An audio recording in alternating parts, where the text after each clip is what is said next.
ஒரு நிமிஷம். நம்ம வீட்டில் 2 பேர் வாழ்வோம், இல்லை 4 பேர், இல்லை 8 பேர் வச்சுப்போம், இல்லை அதிகபட்சம் ஒரு 15 பேர் வச்சுப்போம். தாத்தா பாட்டி சித்தப்பா சித்தி அண்ணன் அக்கா தம்பி அது மாதிரி ஒரு சில வீட்டில் வாழ்ந்துக்கிட்டு தான் இருக்காங்க. ஆனால் இந்த நாட்டில் 80% மக்கள் ஜாயின்ட் ஃபேமிலியை தான் வாழ்கிறாங்க. ஏன் வெளி ஃபேமிலி பேசிக்கிட்டு நம்ம என்னோடய கஃபில் வீட்டிலே பேசுவோம்.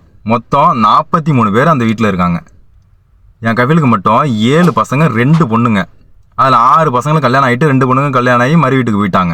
என்னோட கஃபிலோட ஃபஸ்ட்டு பையனுக்கு 3 பொண்ணுங்க 2 பசங்க, மொத்தம் 5 பேர். 2வது பையன் எடுத்துக்கிட்டிங்கன்னா 7 பொண்ணுங்க 3 பசங்க, மொத்தம் 10 பேர் 2வது பையனுக்கு மட்டும். 3வது பையனுக்கு 3 பசங்க 1 பொண்ணு, மொத்தம் 4 பேர். 4வது பையனுக்கு 2 பொண்ணு 2 பையன், மொத்தம் 4 பேர்.